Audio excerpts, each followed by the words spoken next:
going to talk to a guest about something that I think all of us do a million times a day. We all take decisions. You can take a decision right now if you want to watch this podcast or not. But we'll talk about this 5x5 framework. The 8-year-old me and the current version of me, I don't think we will recognize each other at all because the life has changed so much in the last these many years. Just pat that 8-year-old's back and say, hey, dude, whatever you're doing, keep doing it. Stay curious, stay hungry, stay foolish.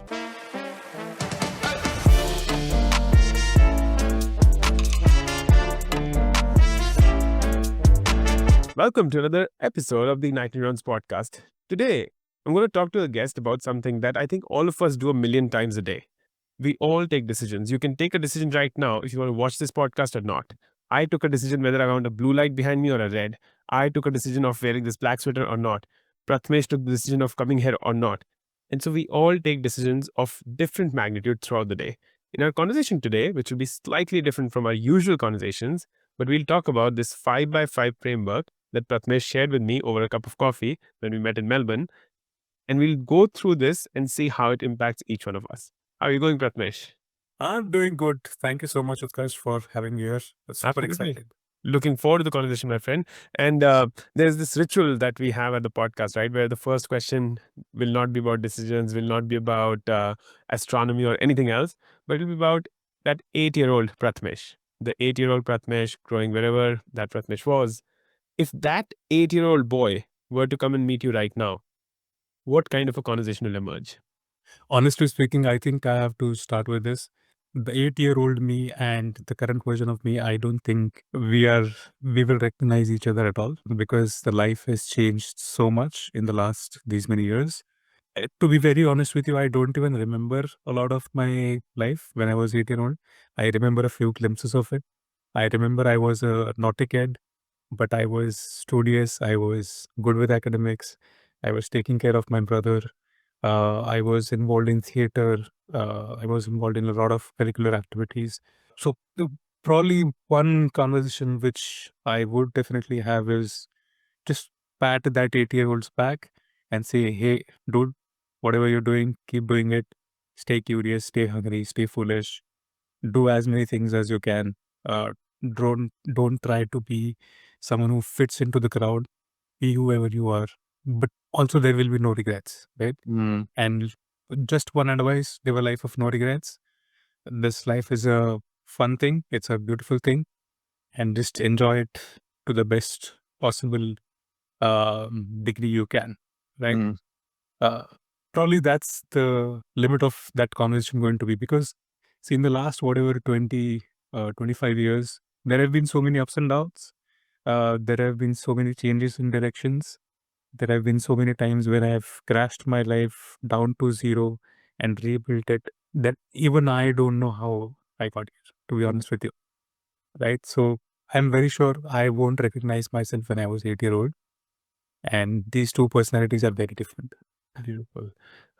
So much thought and wisdom in that answer because right, these words, curious, hungry, and foolish, and don't try to be someone who fits into a mold and live a life of no regret. I truly believe, Prathamesh, if people were to really follow this to the T, and it's really hard. It's lived what you've just said, and between right now and 24 hours ago, the last 24 hours have been so reflective for me personally. Like, what the hell am I doing? Some days it's like the energy is like not in the right place, right? Where it feels like I should have chosen some other path, and you still go down that path, and it's a decision, right? It's a decision that both you and I are taking. Yes. Yeah. And that's the fun part, right? So now that we are already in the topic of decisions, my brother asked me this question yesterday, right? How do I tell the world who am I? I always struggle with that question. And my answer to that question was very simple. We are the sum of all the choices we've made in the past, right? There are some choices in our life which have a huge impact on us. For example, the kind of careers we choose, the kind of partners we date, the kind of whether we exercise daily or not, our food habits, all of these are compounding and all of these have a big impact on our life.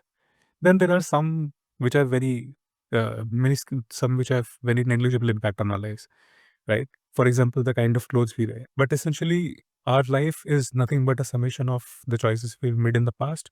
And if we really expand or zoom out, life is nothing but a endless game of choices and consequences.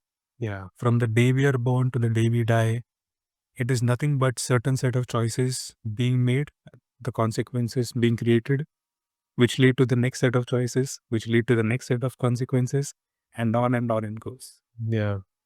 But it's so hard, right? Because and this question, who am I? If listeners who have listened to this podcast for a while, we're on episode maybe 38 right now.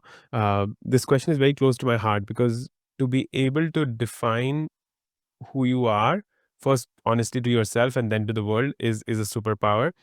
But choices and consequences, you know how I think about this and why this I was intrigued to have this conversation with you. See, it's a choice that I can make in any moment, right? If I want to choose to do something, I will do it. If I don't want to choose to do something, I will not do it. And so every decision we make is a choice and is has a consequence. So I'm always baffled by this equation, right? Like what propels someone to choose to exercise versus someone to not. We all know that if we exercise, we will stay healthier, we will stay hopefully alive for longer, we'll have less chances of having a heart attack or like obesity. But still, not everyone on the planet exercises. We all know that watching continuous amounts of television is not going to help you, and you might want to read a book here and there, but not everyone will do it. So, what is it? Like break it down. What is, according to you, that structure that people use to make decisions? Let's break it down into two parts. Okay. When it comes to decision making, all of us are making decisions on multiple levels, right? The first level of which is the decisions we make for ourselves, which is level one. So these are all kinds of personal decisions: our education, our career, our lifestyle, our food choices, the way we invest our money. All of these are deeply personal choices, right? On level two, we start making decisions as teams. So this is where family comes into play. This is where business comes into play. This is where sports comes into play, right? So you have a cricket selection team, which is deciding the 11 players who will represent India. They will make certain set of choices as a team on the field, so on and so forth. On third level, we start making decisions as a society. So all kinds of protests, all kinds of rioting, all kinds of lobbying, all sorts of elections. All of these are decisions we are making as a society, right? For example, day before yesterday, there was a big protest that spurred up in Nepal, right? Where there was a section of society which came to the roads. They violently expressed their anger, burned down a few buildings, right? That was a decision as a society. On level four, we make decisions as nation states. So India is making certain decisions, Australia is making decisions, America is making decisions, all different countries are making decisions. And it's not just the governments who are making these decisions, there are government aided bodies who are also making those decisions. So, for example, in India, you've got Reserve Bank of India, Supreme Court of India. All of these are government, quasi-government institutions, but they're defending and protecting and advancing national interests, right? Right. And on level five, you have multilateral bodies like UN, WHO, IMF, or multinational groupings like G20, SCO, BRICS, right? The decisions made on these global stages, they affect the entire human civilization, right? Or technically the entire planet. So all these are the five levels on which we are making decisions. Mm. Now coming to your question, how are we making those decisions? All these five levels, on all these five levels, the decisions have only five fundamental building blocks, Mm. right? The first one of which is identity. Mm. The question of who am I, right? Mm. Second is personality. Am I a pessimistic person? Am I an optimistic person, right? Am I talkative? Personality essentially is nothing but a summation of all our behavioral patterns. How are we behaving? How are we reacting, right? How are we thinking? Third, now this is the most important building block. The third building block is purpose, right? Why are we on this planet? What is the role that we are supposed to play? Mm. The fourth is called motivation. Now, the interesting part is what is the difference between purpose and motivation, right? Motivation is typically triggered by an external event. I've watched some reel on Instagram of some people roaming around in Greece. They posted beautiful pictures. Hey, I also want to go to Greece now. I'm looking at someone posting a reel, doing a workout regime in some gym with some kick-ass background music. I get pumped up. Even I want to work out. Mm. But I am sure all of you may relate. That motivation comes in and it goes away. Right. That motivation to work out stays within the body for 5 minutes, 5 hours, 5 days at the max, and then goes away. Which is why building a habit is so difficult, right? Working out every day is so difficult because the motivation comes in and the motivation goes away. But purpose, on the other hand, is a long term internal driving force, Mm. right? Which typically does not change. Elon Musk, for example, right? He is driven by a singular purpose of making human consciousness multiplanetary. Mm. He has been operating out of that single purpose for the last, I don't know, 20, 25, 30 probably years, right? The reason why he started Tesla, the reason why he started SpaceX, the reason why he started Boring Company, the reason why he bought Twitter, started Neuralink, doing all of these crazy things, including getting involved in politics last year Yeah. to make sure Trump wins. All of that was driven by a single purpose of making human consciousness multiplanetary. Mm. It's not changing, right? So that's the difference between purpose and motivation. And the last is called trade. Trade is nothing but how are we exchanging value? What is the value you create and what is the value you consume, Mm. right? To take a simpler example, doctor. Let's take a character called doctor, right? This doctor can be a doctor of heart, a doctor of surgery, a doctor of whatever different disciplines and specializations, right? But the identity is I'm a doctor, I'm a surgeon, Mm. right? That's a part of your identity. Doctors also exhibit different kinds of personalities, right? There are some doctors who are very friendly. You feel very good talking to them. You can share your problems with them. There are some doctors who are very scary, Mm. right? Especially the closer you go into the world of surgeons and specialist surgeons, they get scarier sometimes, right? So for an example, orthopedic surgeon who is going to fix your bone, typically you'll be scared of them, Mm. right? Because they're using all of this kind of machinery like a set of carpenters. Right. But their purpose is to treat their patient. Their Mm. purpose is, as a doctor, to make sure that the patient is healing from their wounds and diseases. Mm. They themselves can be motivated by multiple things at different points in time. Right. Even they can feel motivated to work out and go for a trip and enjoy luxuries of life. Mm. But their purpose is to treat their patients. Mm. And that is the value that they're creating. Mm. And to create that value, they have to consume a lot of things. They have to set Yeah. up their operation theater. Yeah. They have to buy all of this equipment, so on and so forth. Got it. A combination of this turns into or translates into all the decisions we make Mm. across our life. And these 5 building blocks essentially apply for all the 5 levels as well, right? So Right. if you look at India as a country or Australia as a country or America as a country, the nation also has an identity. It has its own personality. It has its own purpose. Mm. It has its own motivations. And of course, it has its own trade as well. Mm. Let's pause and pull back on this. So what I'm drawing it as I'm speaking with you. So there are 5 levels of at which decisions are made: individual, team, society, nation plus state, and then the multinational, there's multidimensional for Global. example global. And then the 5 building blocks that he spoke about were: the first one is identity, who am I? The second is personality. The third is purpose, which is the internal drive that we spoke about. The fourth is the motivation, which comes and goes, which is never permanent.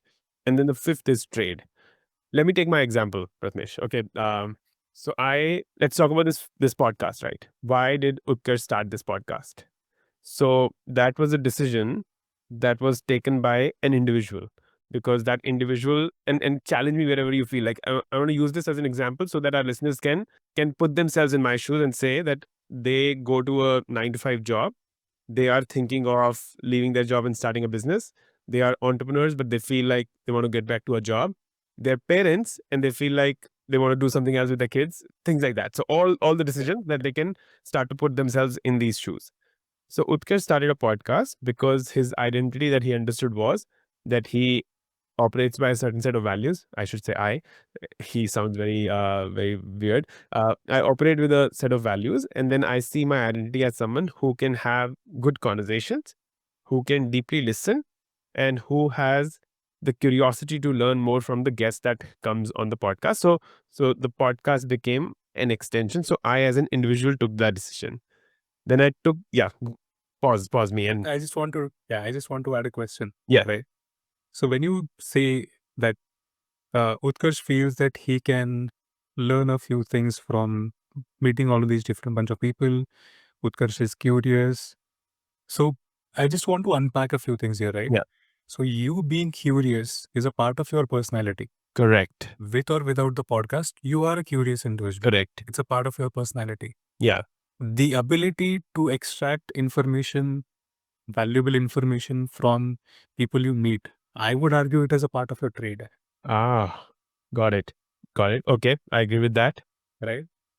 From an identity point of view, identity again is a funny thing, right? Because none of us have singular identity. Correct, All of us have a cluster of identities, but probably one of your identities is that of a coach, right. right? Hmm. So if I can put it that way, Utkarsh is a coach, that is his identity. Hmm. Utkarsh is curious, that is his personality. Utkarsh can extract a lot of information, valuable information from the people he meets. That is a part of his trade. Great. So go on. Got it. No, I love it. Fact, I love it. I think the way you unpacked it. So I was thinking it as unidimensional, but what you've done is you've put different parts of what I shared into identity, into personality, into trade. And I'm also thinking of the purpose, because there's a larger purpose that I am driven by, which is to touch a billion lives.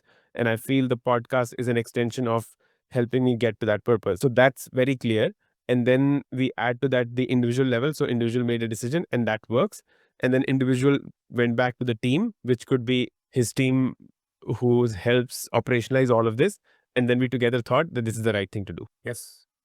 And there were no other layers involved. No, so of course there will be motivations also involved. And from a level point of view, things play out distinctly, right? So even on the team level, it's not just the operationalization of it, but also how your podcast is being perceived outside, how the podcast is getting distributed.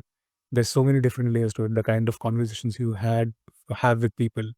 There's a lot of feedback that might be coming your way, right? As an individual, you are say this podcast was your brainchild. You are the primary person driving this podcast, but you're also probably receiving a lot of feedback from other team members.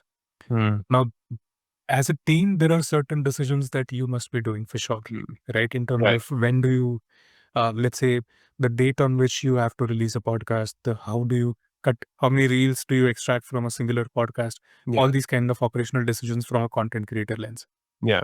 right? But again, in their own lives, they are also an individual living their own bubble of reality, right? Right. They're in a different time space and they have their own version of reality versus ours. And that is shaping their perspectives, that is shaping their personality. They are coming back to you saying, hey, I looked at the podcast. These are the things that I liked. These are things that I did not like. And again, as a team, you are making a decision on how do we decide the future direction. Got it. So all of it is very fungible. All of it Yeah. is, in a way, very esoteric. Yeah. But it still makes sense. Yeah. It does. It does. And what I'm also thinking is because it touched upon different parts of your I'm calling it the x-axis because I've put the building blocks on the x and the levels on y. So because for me it's touching different levels of the x-axis, which is my identity, my personality, my motivation, my purpose, my trade, then it becomes easier. Now let me reverse the script and flip it completely. I've been working with a coachee who works at one of the biggest US companies, right? Technology companies. And since working from home, their challenge has been that they've not been efficient. They're procrastinating. They are in a state where they are looking at their phone too often and too much, which leads for them to not be fully productive in the work that they need to do. And so I've been coaching them for about 3 or 4 weeks now. And in that 3-4 week time, we tried to work on their identity. We tried to work on, but the biggest barrier was that they've still not accepted that identity. So they were not, they were wanting to change, but they're unable to change. When I met them earlier this week, they've been told by the company that you're on a performance improvement plan now. Yeah. You have 3 months, either figure it out or it's time to exit. And now comes the biggest fear of losing the job. And so that fear, when we were speaking, they uncovered that the fear is actually motivating them. How do you unpack all of this in this matrix? Again, I think you answered the question yourself also, right? Oh. That fear has become their motivator. And in that motivation, probably they'll push some gears and put in extra efforts and try and present themselves better in this performance improvement period. And this thing that's 4 weeks, 6 weeks, 8 weeks. Every company has different policies. Yeah. But the larger issue probably, so especially when it comes to jobs and careers, right? There are titles which fancy us. Right? I want to be the senior manager of this. I want to be the CEO of this company. In a way, we are craving a certain set of identity because we feel that will give us happiness. Ultimately, that's all we are seeking, right? Happiness and sense of fulfillment from the life that we are living. Of course, we need money to afford the lifestyle that we want to desire. But that is essentially where I've seen the most disconnect coming from, right? From a applicant point of view, I am chasing that title. I am chasing that designation because I see value in that title, social value, or in terms of how the society will perceive me. Yeah. Whether they will call me a successful person or not. Right. So that is the third level which is triggering. Yeah. Because all of us are seeking validation from the society and validation from the higher levels as many as possible. Yeah. Right. That's essentially why marriage is also got complicated to a certain degree. Correct. Whether the society will accept this marriage or not. On the other side, as a business, now business is a team, right? As on its own, it has its own distinct identity.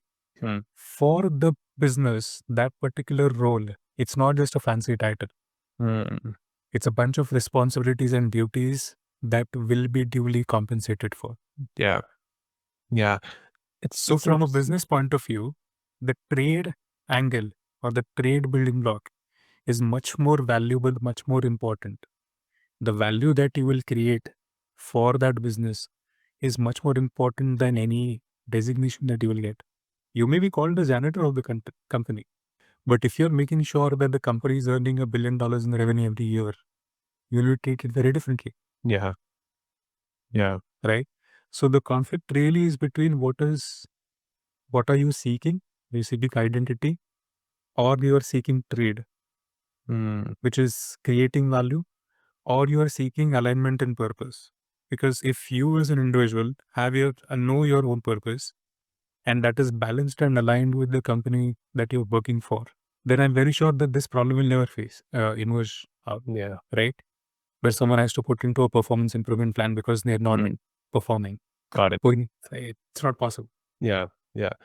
So now if anyone who's listening, Prathamesh, if we were to tell them that we've given you these 5 levels, the individual, team, society, nation, and global, and then we've given you these 5 building blocks of identity, personality, purpose, motivation, and trade. If they now want to sit down and they feel, and it's a feeling, right? Or feeling or feedback. If they feel that a decision that they've been taking has not been serving them, or they've received the feedback, whether that's through medical reports, whether that's through a spouse, whether that's through a manager in a paper, whatever that might be, it's not working for them.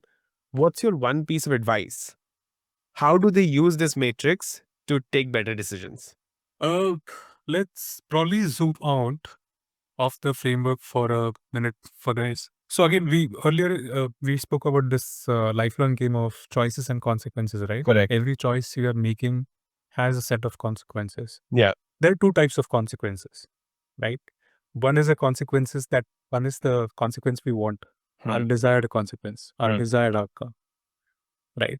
For example, if I go to a casino and I bet $10, right? My desired consequence is I should get 3x money back, 3x money back. Right. I should win $30. Right. Right? But there are always undesired consequences. Yeah. In most cases, they're not. Once you decide to gamble money, you are going to lose a lot of money, right? And same is the case with every other choice. Yeah. There is a desired consequence and then there is an undesired consequence. And in that sense, every choice we make is towards a certain desire, right? If I'm wearing a certain type of clothes, if I'm keeping a certain style of my facial hair, if I'm pursuing a certain kind of career, it's always because there is a certain desire which is fueling them. Now, that desire transpires itself as purpose or as motivation, right? Depending on context. But to answer your question, right, I think the most valuable pursuit in life is to try and identify our purpose, because identity is fungible. We humans have a superpower. We can discard our identities at will, right? We can change our names, we can change our nationalities, we can change our professional identities. I can be an engineer today, a businessman tomorrow, a teacher tomorrow, right? So we can choose and discard our identities at will. So it is fungible. Motivation is anyway temporary. Skills we can pick up, right? We can learn new skills. Purpose is the core driver of our life. So irrespective of what anyone's age is, I think the pursuit of finding one's purpose is very important, because once personal purpose is identified, then the rest, all of the things get aligned. Right. I think this is the same thing which we were also speaking earlier. Once you know that my purpose is to help a billion lives, a billion people live better lives, you can do that as a coach, you can do that as a podcaster, you can do that as a content creator. You can do that in multiple roles. Right. Got it. So then the identity essentially becomes secondary. Your designation, your title in your job becomes secondary. What matters is you fulfilling your purpose. I think a push I'm going to make on this then is that purpose will get built over time. I did not have my purpose 15 years ago. I have a purpose now, and it took time for me to get there. I think what I'm also nudging then towards, Prathamesh, is that the identity needs to be deeper. The identity needs to be more than just a manager, a leader, a founder, a content creator, a coach. It has to be deeper as to who am I within. And so these 5 values that drive me, to me, they form my identity. And so these values of discipline, freedom, growth, love, and presence. So those values drive my identity, which then allows me to pursue my purpose, which then allows me to make decisions based on that. I think there's a lot to unpack, and I think I'm going to say that we're going to leave the listeners today with this much, and allow them to put in the comments, share it on with us on LinkedIn, email, whatever works, to build a conversation around this, because this matrix, I think, is much deeper than where we have reached today, and we could do so much more with this. Prathamesh, would you agree with this? 100%. We have not even scratched the surface yet. Love it. Amazing. This was a shorter episode of the Ignite Neurons podcast. Prathamesh, thank you for igniting our neurons and bringing this idea to us. For those who are still listening, if you are, then you might value a conversation with me or Prathamesh, and so reach out to us. We're both on LinkedIn, Instagram, wherever you want to find us. We'll put all the links in the comments and in the show notes, and look forward to seeing what emerges. Prathamesh, thank you so much for having me. This was a very interesting conversation. Amazing. Talk to you soon, my friend. That's a wrap for today's episode of the Ignite Neurons podcast. If you found value in this, here's what I recommend. Take out a paper or a diary and just put down one thing that you can change about your life because you listen to this podcast. I'd really appreciate if you could share that in the comments below, because I'd love to see how it's impacting you or not. If you're on YouTube and watching this, then like, share, and subscribe, and please make this wisdom go viral. And if you're someone who loves your podcast on the go, then Spotify and Apple Podcasts are your go-to places, or wherever you're listening to this, just like, share it with a friend, and leave a comment, because I'd love to engage, love to have a conversation with you. Until next time, till we meet again, keep those neurons ignited, stay curious, keep learning, be someone who embraces a growth mindset, and I look forward to seeing you very soon.